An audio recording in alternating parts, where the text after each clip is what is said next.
Hello, everyone, and welcome to Office Hours with the Meter Environment Team.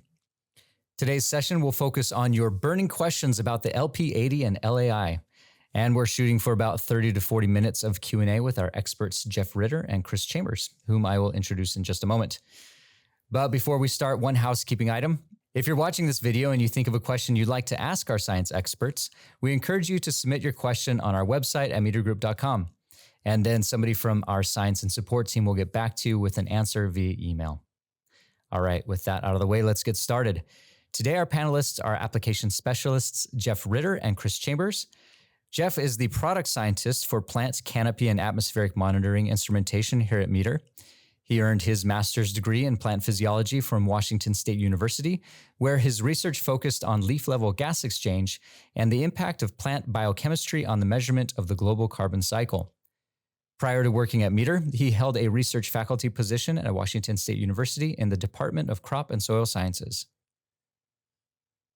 Chris Chambers is a product scientist at Meter Group, and he draws on over 15 years of experience as a support scientist and his background in ecology and plant physiology to improve Meter's instruments and to help Meter's clients collect the data they need to test hypotheses and make management decisions.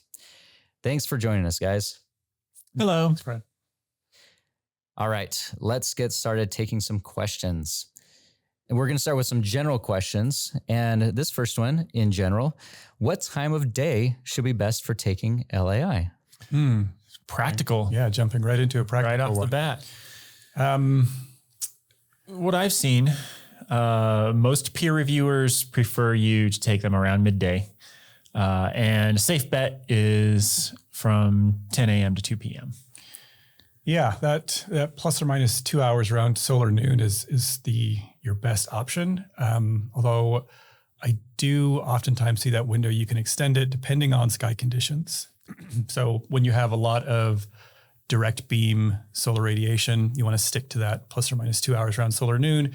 In very overcast conditions, we've got a much more diffuse radiation. You can go out other times of the day and you're going to get good results.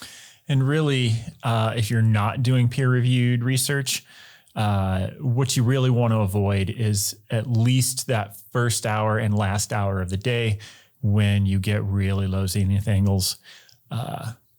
If you play around with the numbers a little bit in a sensitivity analysis, your numbers will be really good until those parts of the day. Yeah, and this is assuming, we're talking about using an instrument like the LP-80 or something else that's using an optical method for LAI. So the biggest thing you have to consider is the impact that the sun's angle's playing in that measurement. There's a lot of assumptions built into those optical models, so you don't want to violate that if you're doing a peer-reviewed study. But if you're looking at relative measurements, you've got some more freedom there, as Chris was saying. What other factors should people consider when they're taking LAI? Specifically, this question is asking in a big field, but we can talk about other things as well. Yeah, if you're talking about in a big field of a monocrop, or even if you're in a forest stand where you've got a distribution of different species, there's going to be some amount of heterogeneity from one side to the other, whether that's based on how much water is in your field or other environmental conditions. And so making sure that you know what you're looking for, whether you have different transects and you're looking for differences in treatments, that's going to play a role into how much you want to sample. So really sampling is the biggest thing there. And we get the question a lot of how many samples is enough? All of them. All of the samples. All of the samples. With the LAI, with the LP-80 though, it has one big advantage going for it, and that is it's really quick to take a reading. You'll spend much more time getting from sampling point to sampling point than you will taking a reading.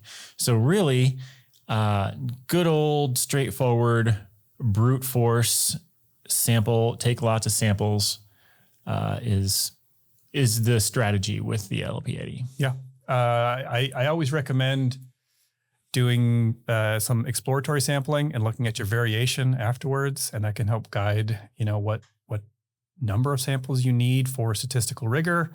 But it is really easy to take more samples than what you need for statistical rigor with the LP-80. So it's better to just take more, so long as they're high quality, obviously. Mm-hmm. And one of the trickiest parts would probably be canopy shape, huh? If you have many canopies are spherical, which is a chi parameter of approximately 1. So if your canopies are all that similar shape or leaf area or leaf angle distribution, then you probably can just brute force your way through it. If you have different types of canopies that you're interested in, like say strawberries versus maize, you probably want to have separate sampling strategies for those. Absolutely. Yep. And that's something to consider. If you are in a big field, I typically would assume you're working in, some sort of a agricultural species. And if that's the case, some of those do have fairly distinct leaf angle area or leaf angle distribution parameters. So it's important to keep that in mind because that will impact the numbers that come out of the model. Mm-hmm. All right, this next question is asking, how can they measure LAI manually from single plant leaves? So I have a couple of thoughts here. One, you can't really do it with an instrument like the LP-80. That's just not what it's designed to do. Mm-hmm. This is possible, however, with a couple of caveats or a couple of assumptions that you're going to need to make. One, you need to get a leaf that is a representative size of all the leaves in your canopy or all the leaves of, an individual that you're looking at. And if you can get that leaf area and you can get an estimate of how many leaves you have either in a canopy or on an individual tree, and then, how much ground area is your stand taking up, you can calculate leaf area index that way.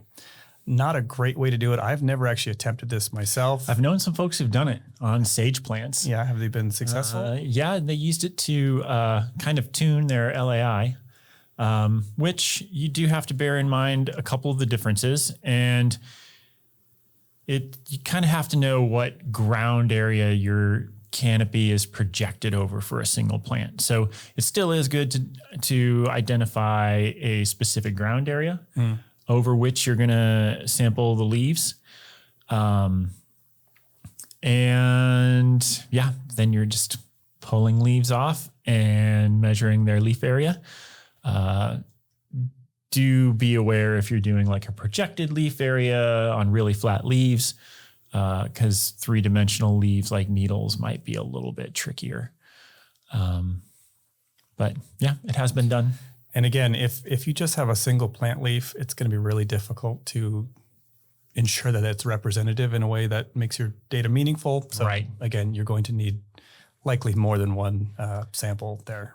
It's pretty exhaustive sampling, but it can give you some insight that you can't get from the LP-80, which doesn't distinguish between green leaf material and stems. Right. And it can be helpful. It's pretty tricky to do. Along those same lines, is it possible, or at least how can this individual measure LAI without using any kind of instrumentation? Well, if you're going to measure it, you have to have some kind of instrument, even if it's a ruler and you're measuring leaf dimensions. I think you're right. I think a ruler is that's the minimum what you need to measure leaf area index. You're going to have to go out and collect leaves off the ground and then figure out the leaf area. And, there are, that kind of is the basis for how leaf area index was first and is still measured in a lot of cases where they'll have litter traps where they collect fallen leaves. Typically, they put them through some sort of a leaf scanner so they don't have to make individual measurements. But a ruler would be the lowest cost option. But scaling this up to a canopy, really there's so much opportunity for error in sampling that measuring canopy LAI is generally going to give you better results. And there's plenty of methods out there to do that right now. And the LP-80 is a good one. All right. Let's get into some plant-specific questions here. This first one is asking, what about LAI measurement methods for cereal crops like maize or sorghum? Yeah. So one of the first things that I think about with these is how they have some of these crops have very distinct leaf angles, and sometimes it's not static over the course of their life cycle, where you'll have a lot of cereal crops that start off with highly vertical canopies when they're young, and then as they leaf out, they can become more and more horizontal. So if you are doing a season-long LAI, you would expect that LAI to increase, but you want to make sure you're controlling for any errors that are involved with the canopy architecture changing as they advance to that growing phase. Like a young maize plant or young maize canopy might have a chi value, which is the parameter that captures leaf angle distribution in the LAI in the LP-80 model. It might be closer to 0.7 if you're looking at young maize plants. As the canopy matures, then it's probably going to get closer and closer to 1. Your sampling might require some consideration for things like this too, as well as the life cycle, because row crops, you might need to incorporate your capturing the row variability as your canopy grows up, and that might be less and less important as the canopy reaches closure. This next individual is asking about LAI for chickpeas, because chickpeas have complex leaf structures and very small sized leaves. Yeah, what are your thoughts on chickpea? I don't actually know very much about chickpea plants, to be honest. Yeah, I don't either. I don't foresee an issue, again, with enough sampling, and even a complex leaf structure and complex angles kind of plays into the favor of having a spherical canopy architecture. So as long as you're able to get the LP-80 under the plant to make the measurement, and with any of these, there's going to be some amount of non-leaf tissue that is intercepting light as well. So there's going to be some amount of the actual plant area index and not just leaf area index in there. So, some species are going to have more of that than others. And I can't speak specifically to chickpeas, but the small leaf size shouldn't really impact things. The 80 centimeter wand of the LP-80 is actually excellent at capturing variability of sunflex. And did you know the original instrument was called the sunfleck? I did. Although that was back in the 80s, so it was a while ago now. Not one I personally have used in the field. So the canopy shape parameter, the chi value, that might require some consideration. And if you're not sure, you can actually get out there and measure the leaf angle distribution to get the correct chi value for that. And then this next question is asking about the possibility of measuring LAI in climbing plants. LAI in climbing plants. Grapevines come to mind. What's that? Grapevines. Oh, grapevines. Yeah. My first thought is that the LP-80 or any optical method really is going to be difficult in a climbing plant. And I would, or rather a transmittent approach would be difficult with climbing plants just because of some of the assumptions in that model that you've got to violate to take this measurement. But I'm interested to get your thoughts on that.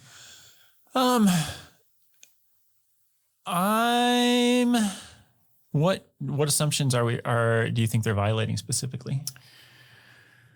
Well, we are, you are looking at par transmittance through a canopy where the angle of the sun is coming, to a horizontal surface. So where are we positioning the LP-80 to catch that transmitted light? And how do we account for variations in zenith angle if the canopy is vertical? Good point. So I think if you're in truly 100% diffuse conditions, you could maybe make a relative measurement of this where sun angle doesn't matter as much and you've got light coming from all directions. But even then, I would be...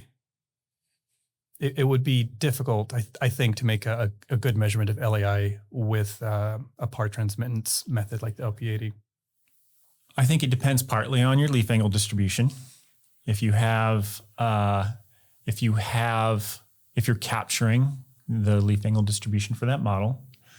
But also it is partly a sampling issue as well, because you can turn off segments of the wand if you want to limit what area you're capturing on the ground. So I don't know that there are insurmountable obstacles. There are definitely some challenges to consider, and your canopy shape is. I think we both agree that your canopy shape is going to be a big one. Absolutely. And I think this sounds like a fun summer project. We can take bets on Hops. how close we can get. There we go. Go measure some hops. Yep. We'll get back to you. The question here, is it appropriate to use an open canopy measurement of PAR transmittance to substitute for an above canopy measurement? Yeah, so I think this is asking, is it okay to walk into a clearing instead of having truly above the canopy? And it really depends on how big the clearing is. If you have a small clearing and you are getting reduced PAR hitting your sensor because of the size of the clearing, then that is going to introduce some error into your study. Yeah, so I don't have a exact answer of how big that clearing needs to be, but sometimes it's going to be just fine to go into a clearing. But if any obstructions or vegetation around you is impacting that measurement, then yeah, it's going to be a problem. What's the rule of thumb for edge effects in general? Isn't it like 2 times the canopy height? It depends on the measurement, honestly. Yeah, for sure. You know, I don't know exactly for solar radiation what we suggest there. So that might be a good starting point. I definitely wouldn't take it as the definitive answer. But in lieu of any other starting point, try being at least 2 canopy heights away from any part of the canopy. This individual asking, is hemispherical photography applicable for small shrubs? So for those that are maybe like 0.5 meter in height, or is it only useful for bigger vegetation? Yeah, in my experience, it can be difficult with any low-lying vegetation. Especially if that's the only vegetation you're seeing, you're going to get a lot of, basically the picture is going to be almost entirely dominated by open sky, and it's going to be really difficult to quantify that. But it's not something I have a ton of experience with. So I don't know if you have done much hemispherical photography with shrubs. Only on trees. Yeah. And that's the only place I've really seen it. I think you can get at values with it, but the taller the better with that. Okay, we're going to be moving on to some questions dealing with the LP-80 measurements themselves. And this first one says or asks, does the LP-80 measure true LAI or effective LAI? And how do you handle that distinction? Yeah, so Chris, what are we talking about here with true LAI and effective LAI? I'm not really familiar with those phrases. I assume true LAI means, just direct sampling of the leaves. I guess effective. I think apparent LAI sounds better than effective, but we can roll with effective LAI. But the main point I think from this is that the LP-80 doesn't actually measure any leaf areas, right? It is capturing the light intercepted by the canopy or transmitted through the canopy, right? However you want to look at it.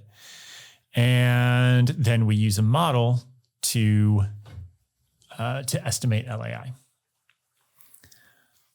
Yeah. So, and that's an important distinction when we compare it to, if we're talking about a true LAI, that would have to be in some form of measuring every single leaf in the canopy or being able to get at that value through destructive harvesting. And so rather than doing that, we are able to look at how much light makes it through the canopy. We're able to measure that extinction coefficient and get to an LAI value through a model that way.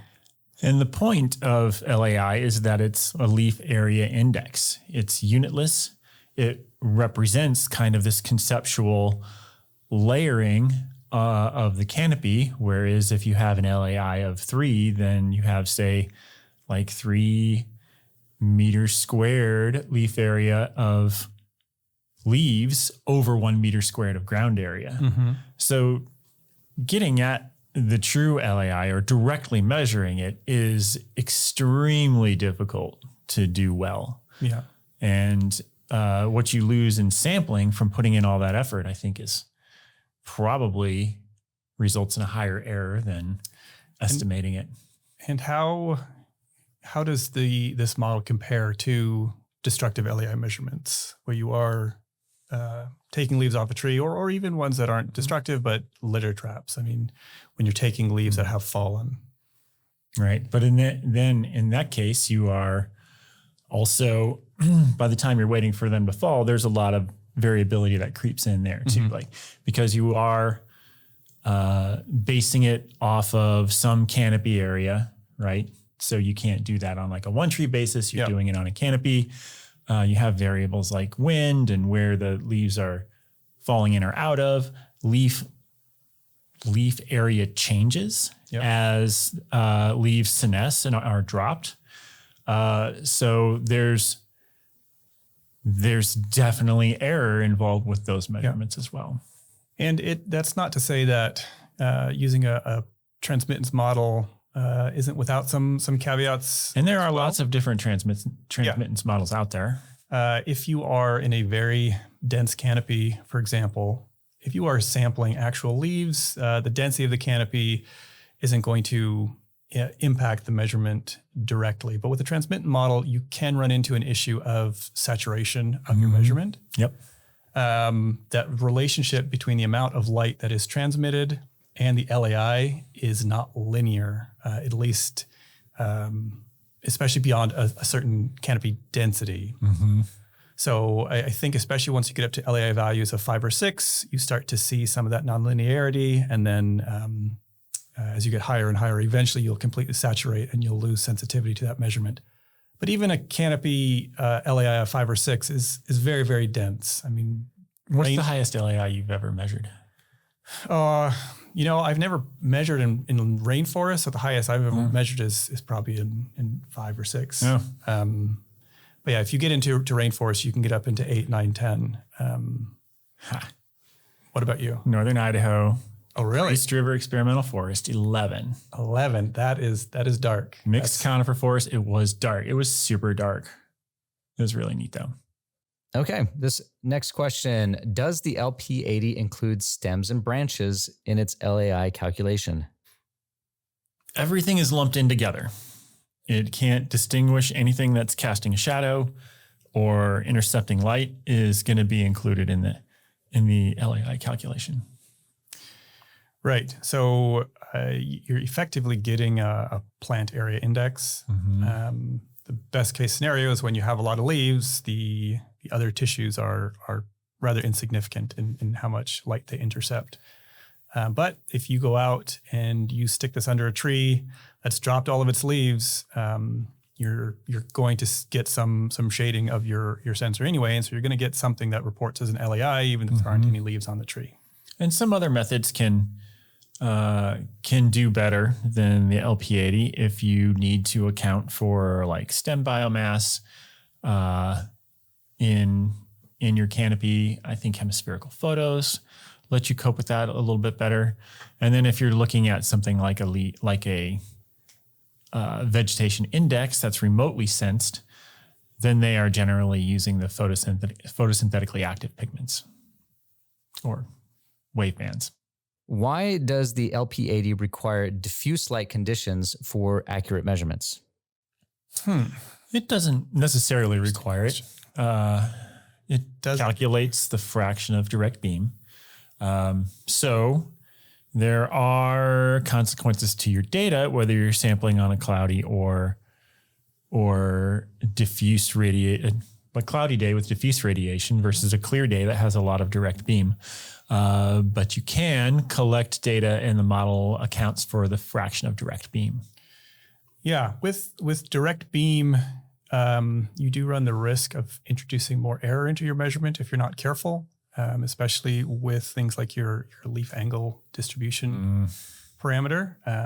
With direct beam, the angle of the sun it has a really big interplay with the angle of your leaves.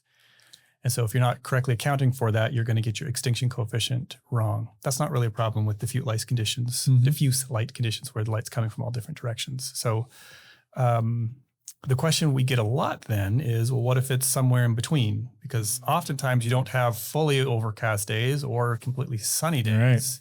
Right. So what are some of the biggest problems you've seen on kind of partly cloudy days? You really need to be careful that you're above and below ground.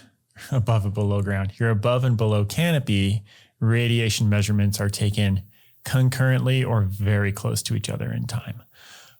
Because if you have changing cloud conditions and your above canopy reading is taken in a clearing when you get direct sun, and then you move under the canopy to take your measurement, then you're going to have fairly significant errors in your data set. Yeah, on a clear day, sky conditions, they obviously change as the sun moves across the sky, but otherwise you've got more time.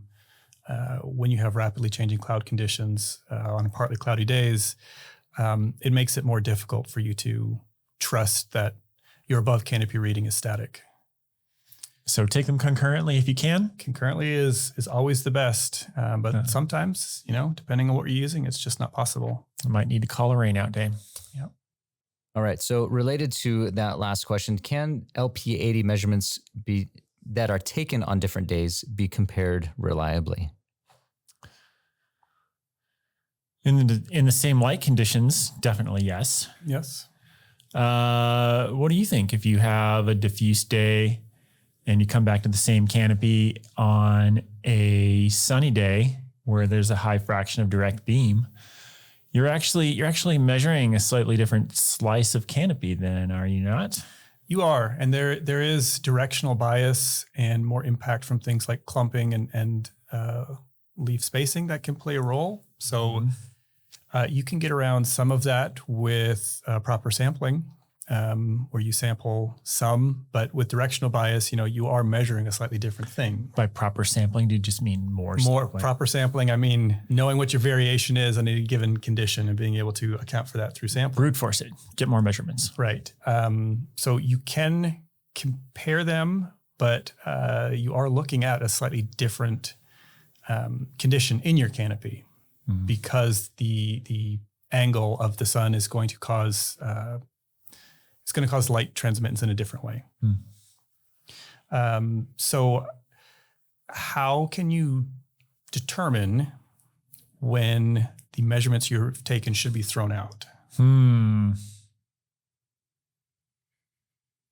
That's a tricky one. Yeah. I don't have the answer to that.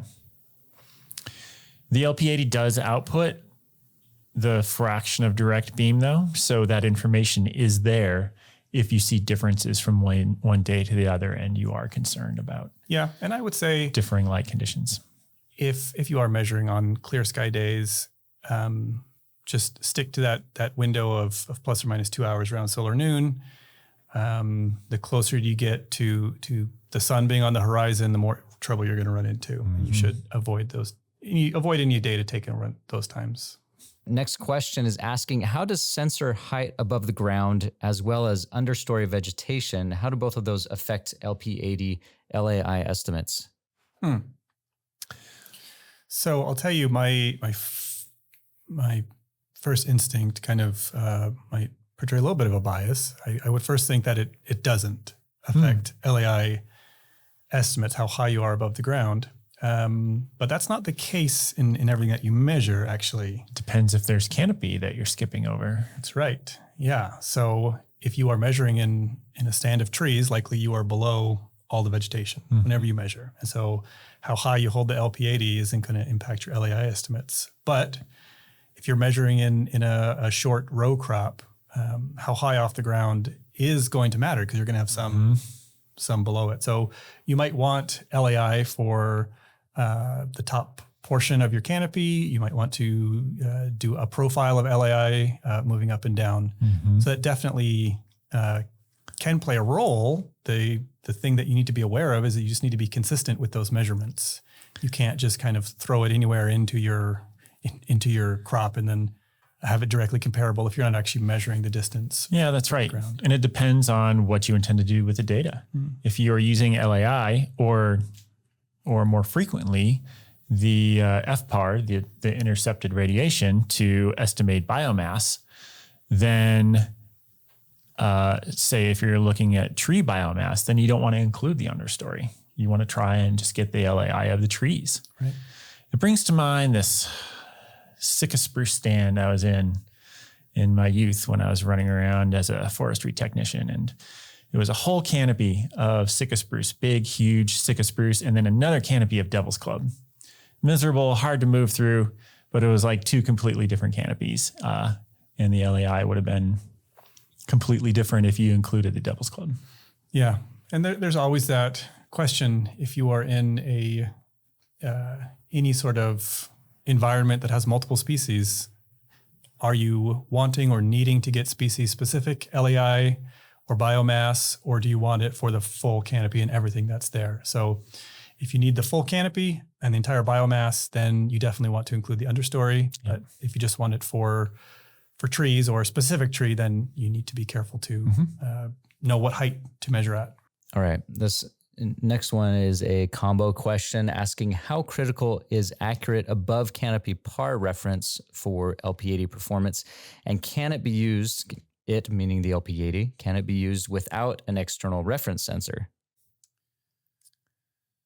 Yeah, having accurate above canopy PAR, it is important. You are looking at the difference essentially of measurement between the top of the above the canopy and below the canopy. So that's when you're looking at LAI, that's the most important is getting a accurate delta value of PAR, so we can get an intercepted PAR.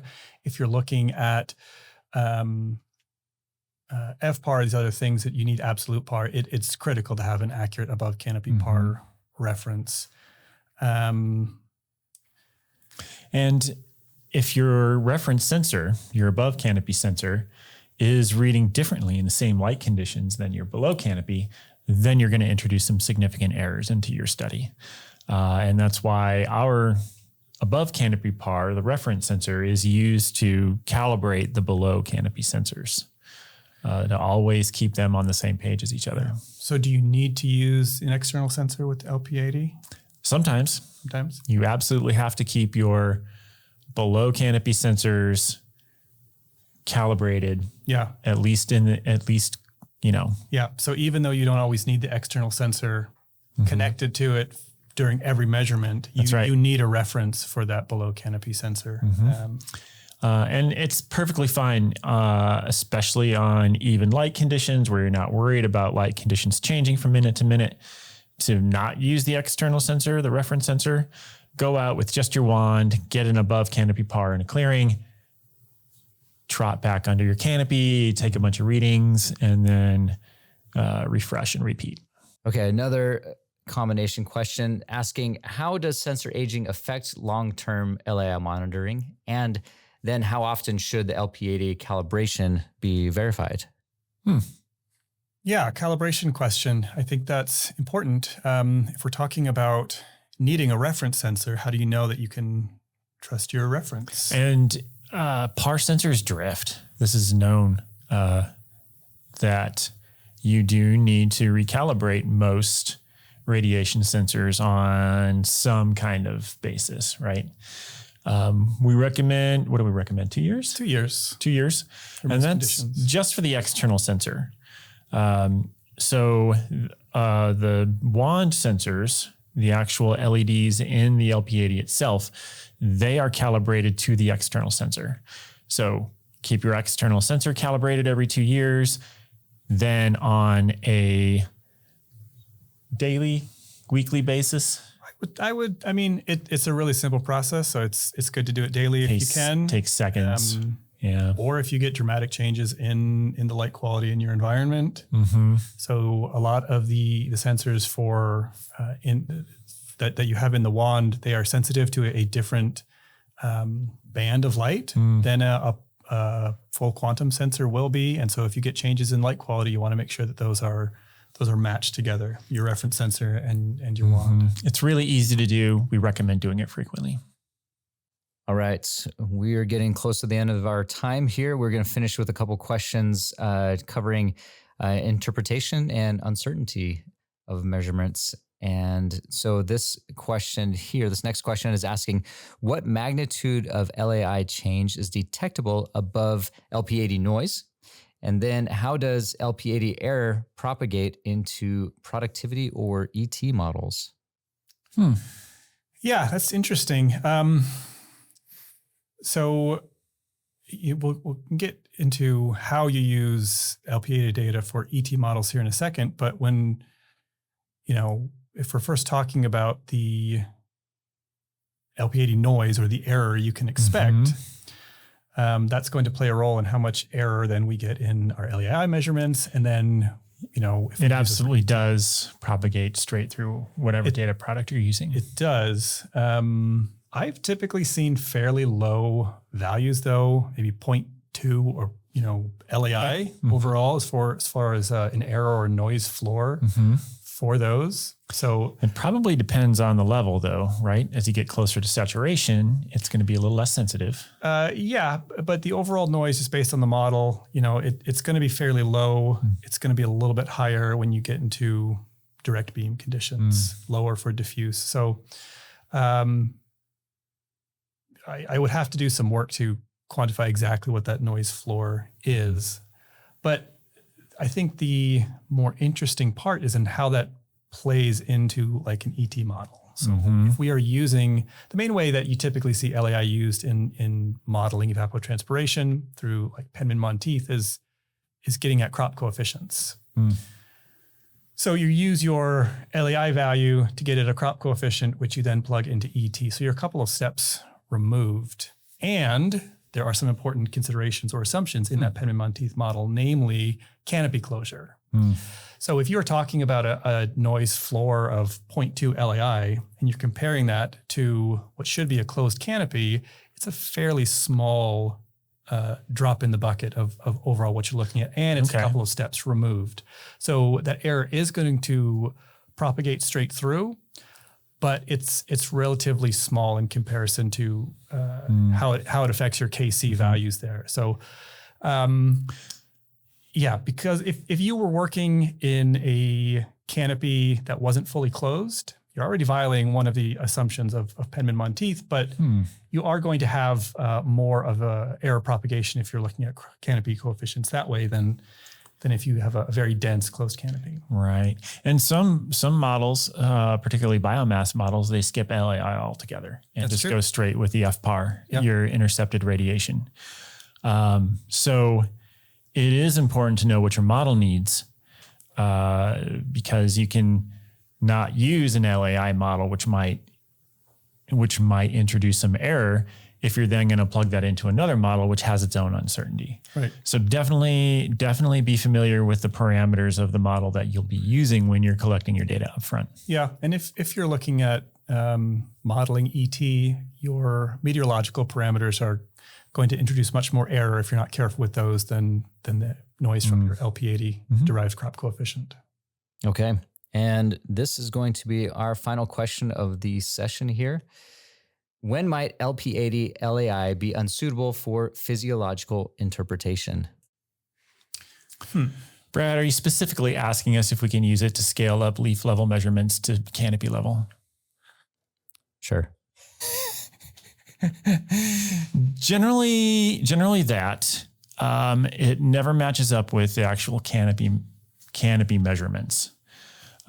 So caution if you try to use it to assume a canopy is like a big leaf. All right, that's going to wrap it up for us today. Thank you again for joining us, and we hoped that you enjoyed this discussion. And thank you again for all the great questions that were submitted. And again, if you had any questions that we didn't answer, please contact us via our website at metergroup.com. Finally, subscribe to the Meter Group YouTube channel and accept notifications to see previous episodes of Office Hours and to get notified when future videos are available. Thanks again. Stay safe and have a great day. Bye. Bye.